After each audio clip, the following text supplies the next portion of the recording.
subscribe.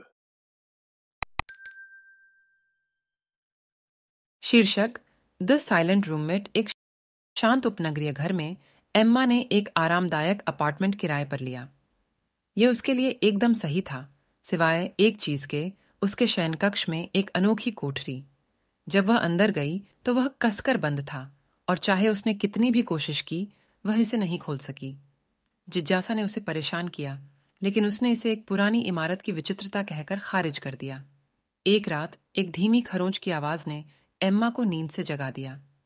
वह अंधेरे में तिरछी नजरें झुकाए बैठी थी और उसकी नजर कोठरी की ओर चली गई। खरोंचने की आवाज तेज हो गई, साथ में एक भयानक फुसफुसाहट भी हुई। मुझे बाहर निकालो।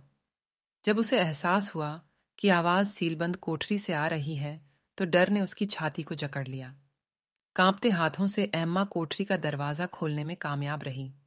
अंदर उसे केवल खाली जगह मिली।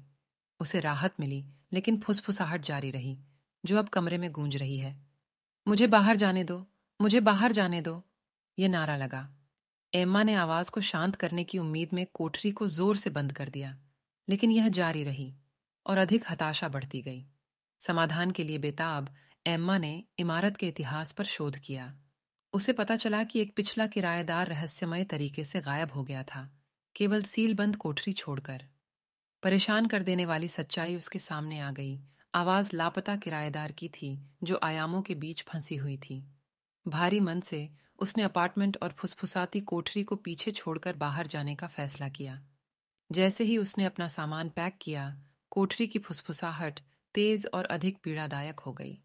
आवाज ने विनती की, कृपया मुझे मत छोड़ो। एम्मा का दिल अपराध बोध से भर गया, लेकिन वह जानती थी कि उसे प्रेतवाधित लोगों से बचना होगा।